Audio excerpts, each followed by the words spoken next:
Hello and welcome back to the YOLO series. And in this video, we're going to talk about the PP-YOLO framework. As you might have noticed, I have put a logo of Baidu on the top, which indicates that this particular architecture or framework was provided by Baidu. So you might think for yourself what PP stands for. So PP is short for paddle paddle. And it's not the paddle that you're thinking of originally. Paddle stands for Parallel Distributed Deep Learning.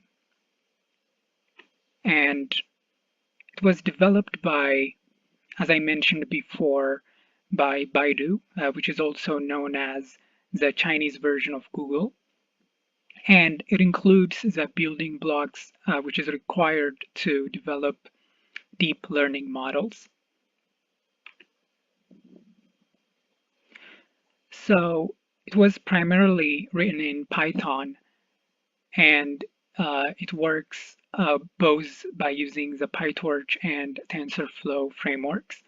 And as you can see on the image from the left side, we can go and access this framework by browsing the website of Baidu, and you can execute the code at the bottom by using your terminal or Anaconda prompt in order to install this framework on your local machine. So if you're working on a Windows computer, you can use the pip command, and with Python version 3 and on CPU, if you're not using a GPU, and execute the code which is shown here in order to download this specific framework onto your local machine and start working with the PP-YOLO framework. This video is intended only for theoretical discussions. We're going to talk about the theoretical contribution of this architecture in general. And a deep dive into the paddle-paddle framework is intriguing, but beyond the scope of this presentation. So if you want to find out more about the framework in general, you can investigate by yourself. But in this video, we're going to focus specifically on the PP-YOLO algorithm.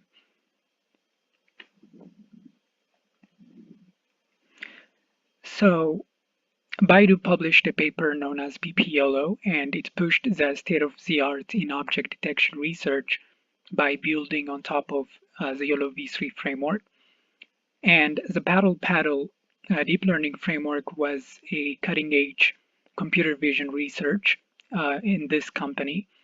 And PP-YOLO evaluation matrix showed improved performance over the YOLO v4 model, which was the incumbent state-of-the-art object detection model at that time.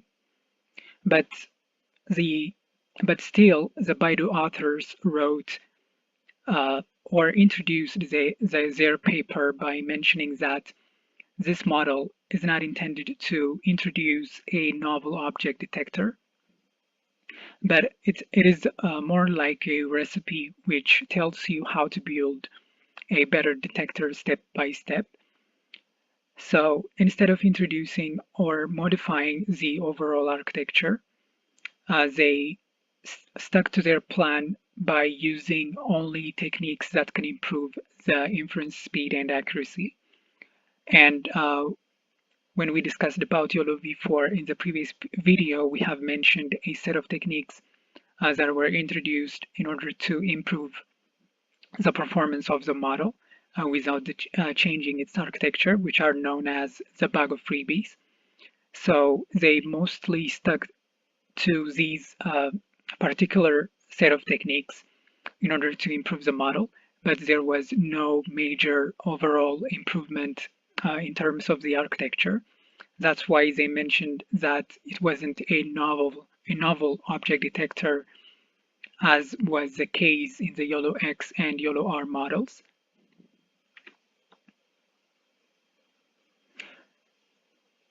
Next, we're going to talk about the contributions that were made by the PP-YOLO paper, and it was originally a compilation of techniques that are known to work in computer vision.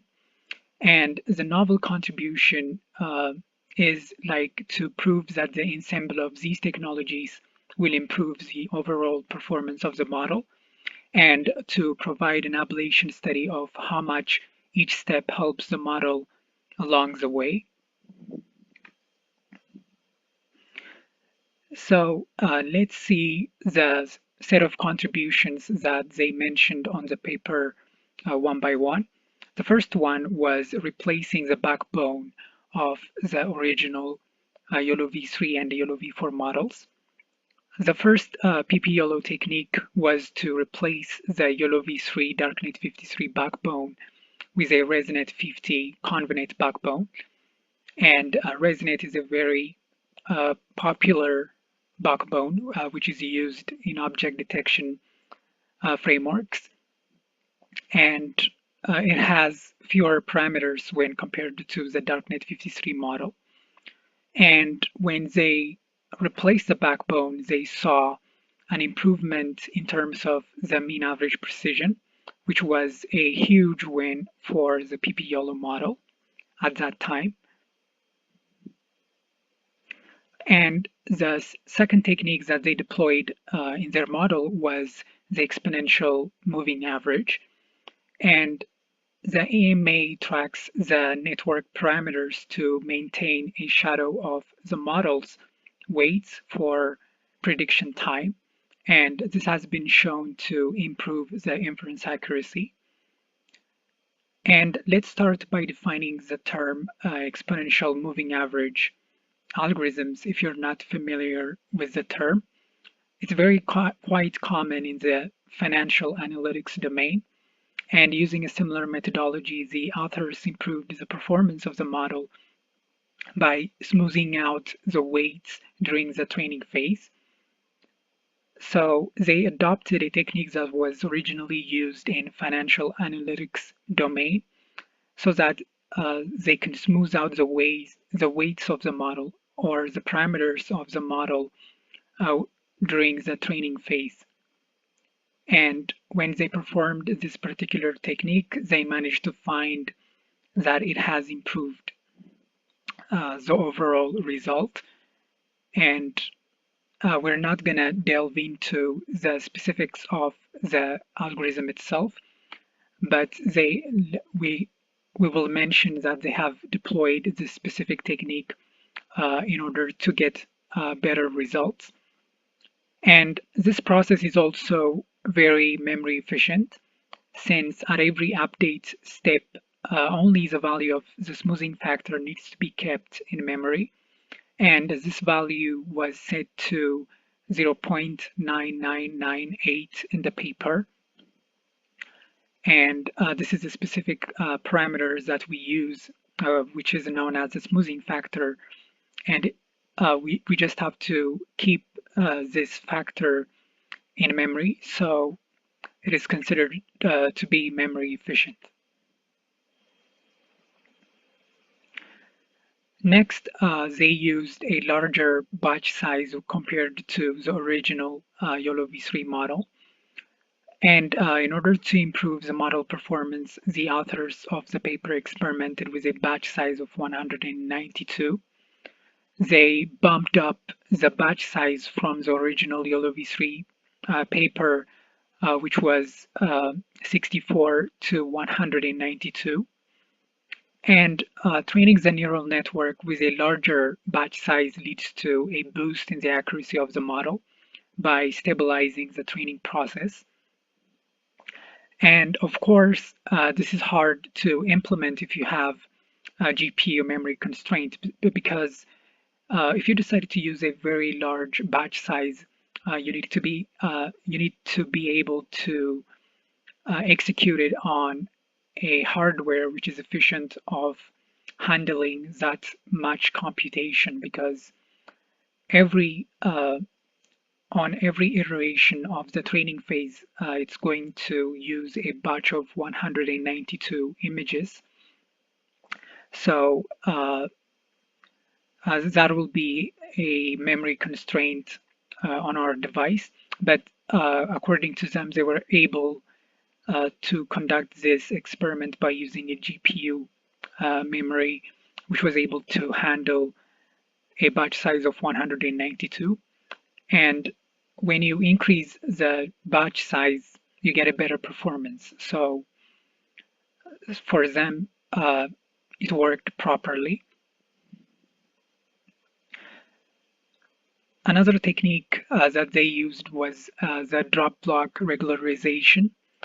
This was originally introduced in the YOLO v4 paper, and it's one of the ways to improve the accuracy of the model and ensure that the model does not overfit the training data using regularization techniques like adding noise or using a dropout layer. So if you have taken any course related to deep learning, you might have encountered a problem known as overfitting. And this happens when the network is learning the data really well and it's not adapting to unseen data very well. And in order to solve this problem, what we can use is a technique known as dropout. And a dropout layer just knocks out some of the neurons in order to reduce the complexity of the network so that our model can better generalize to unseen data. And another regularization technique which was introduced in the YOLO v4 paper was known as the drop block regularization, which is kind of similar to the dropout layer, but a dropout layer is used specifically on the neurons of the hidden layer.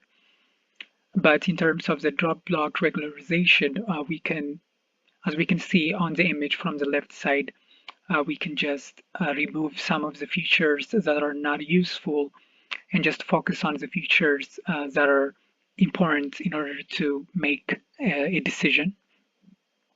And this process can be made even more robust by dropping neurons in a continuous region as opposed to doing it independently. So as you can see on the image, which is indicated as B, we are just removing some of the pixels or neurons randomly or independently. But as you can see on the right side, we're removing a contiguous blocks of neurons. So this ensures that the model can generalize well on unseen data. And drop block randomly removes a block of training features at a given step in the network to teach the model to not rely on key features for detection.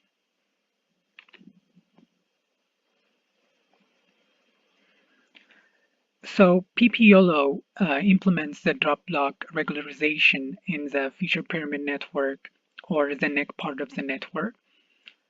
We have mentioned that in the past, this kind of modification or the technique was introduced into the backbone of the model. But the major change that was deployed in PP-YOLO was using this regularization technique on the neck in addition to the backbone.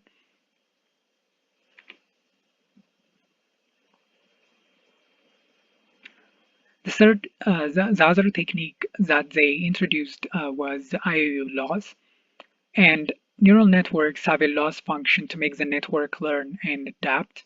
In the original YOLO v3 paper, only the L1 loss was used and adopted for estimating the bounding box coordinates. And the YOLO loss function does not translate well to the mean average precision metric, which uses the intersection over union heavily in its calculation.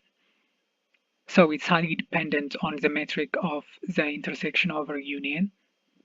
And we were mostly using the L1 loss or L2 loss in order to find or predict the X and Y coordinates for the center, the confidence score, and the class score for each object. And therefore, it is useful to edit the training loss function with this end prediction in mind. This edit was also present in YOLO v4, but the authors from the Baidu research team experimented with both types of losses in the training process, and the authors of the paper decided to stick with the basic version of the IOU loss since it gives good results in estimating the MAP metric. So instead of relying heavily on the N1 loss, which was introduced on the YOLO paper, they rather use the IOU loss. So in order to compute the IOU loss, what we can do was to calculate the IOU score. And in order to calculate the IOU score, you can go back and watch the videos that I made about IOU, which explains in detail about how to calculate the IOU score. And the IOU loss is just computed by subtracting the IOU score from 1. And it gives good results in estimating the mean average precision metric. And some of the other contributions, which are not major milestones, but they have also provided some improvement in terms of performance, are the grid sensitivity, the matrix non-maximum suppression, and the chord conv. And the old YOLO models do not do a good job of making predictions right around the boundaries of the anchor box regions. So it is useful to define the box coordinates slightly different to avoid this kind of problem. And this technique is also present in YOLO v4. So they used a technique known as grid sensitivity so that the model can learn better in predicting the boundaries of these anchor box regions. And the second one was the matrix non-maximum suppression. And we have already discussed about the non-maximum suppression in a previous video together with the IOU. And in order to revise the concept, non-maximum suppression is just a technique to remove over proposals of candidate objects for classification. And the matrix NMS is a specific kind of non-maximum suppression, which is used to sort through these candidate predictions in parallel, speeding up the calculation. So it's just a modification of the non-maximum suppression, which can be used to select the better candidates in parallel so that we can speed up the calculation and computation. And the third one is chord conv, which was motivated by the problems convenates were having with simply mapping the XY coordinates to a one hot pixel space. So the original XY coordinates that we mentioned for the center of the object, they were just using some numbers in order to represent the point, but the chord conv is used to make that representation by using a one hot encoded pixel space. And the chord conv solution gives the convolution network access to its own input coordinates.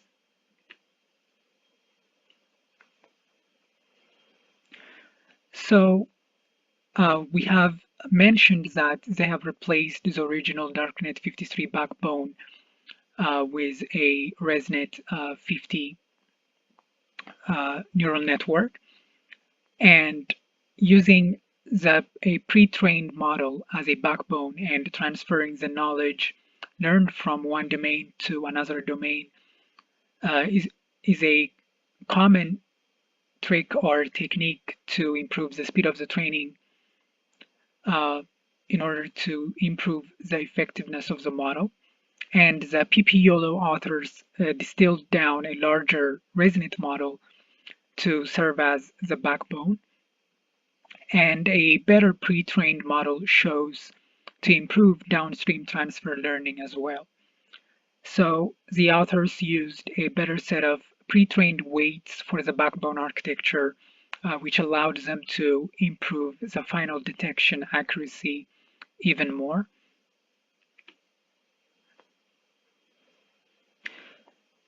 So after finally introducing all of the techniques that we have mentioned one by one, they have created a new model known as PP-YOLO.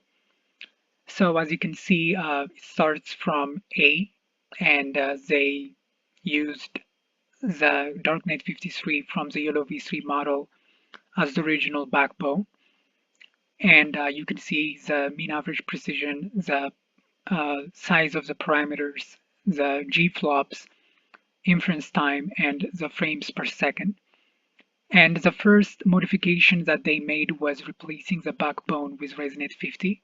And as you can see, there is a slight improvement in terms of the mean average precision, and the number of parameters were reduced, which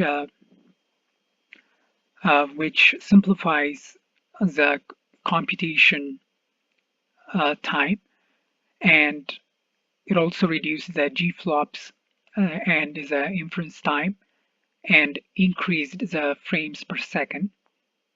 Next, they used a set of techniques such as the drop block regularization, a larger batch size, exponential moving average, in order to further improve the mean average precision from 39.1 to 49.4. And the number of parameters stayed the same because these are just a set of techniques that do not modify the architecture of the model, so they do not affect the number of parameters. And they also introduced the new IOU laws and IOU aware, and they also got a slight improvement in terms of performance. They also use the grid sensitive, the matrix NMS, and the chord conv, which we mentioned as the non-major contributions from the paper, and also gained some kind of slight improvement. And they also introduced a SPP before the neck of the network and got a slight improvement. And finally, by using a pre-trained model instead of the backbone, the original backbone, they got also a major improvement from 39.1 to 44.6. And also there is a significant improvement in terms of frames per second.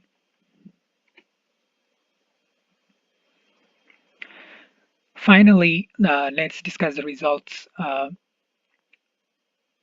that they got after introducing the new PP-YOLO model. As you can see on the first column, there are a bunch of object detection networks.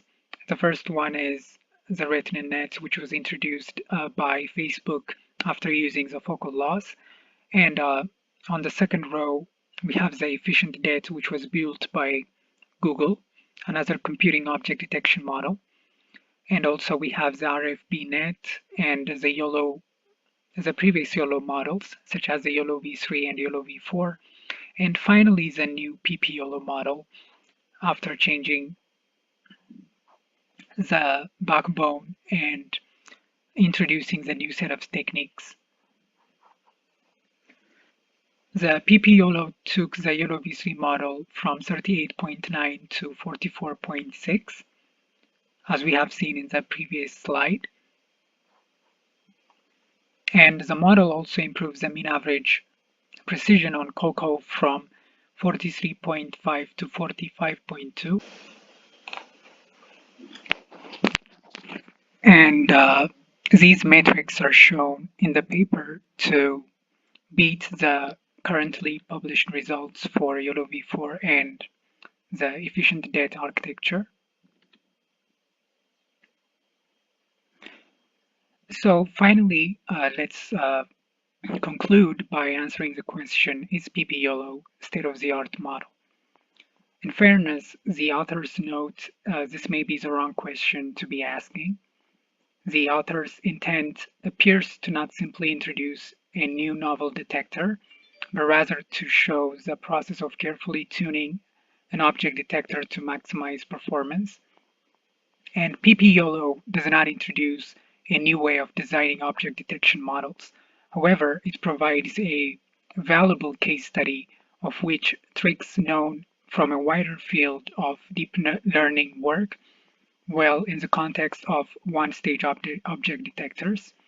So even though it's not the state-of-the-art model in the sense of introducing a novel architecture, it has deployed previously utilized well-known techniques and slightly modified them to get a better performance. And uh, it also improved the results for the mean average precision. So it is considered as a worthy contender uh, as the previous YOLO models. So thank you for watching this video, and please tune in for the second part of this video when I talk about the second version of the PP-YOLO model. And also there is an extra model that they have released known as the PP-YOLO E in the next video. And thank you for watching this video and subscribe to my channel.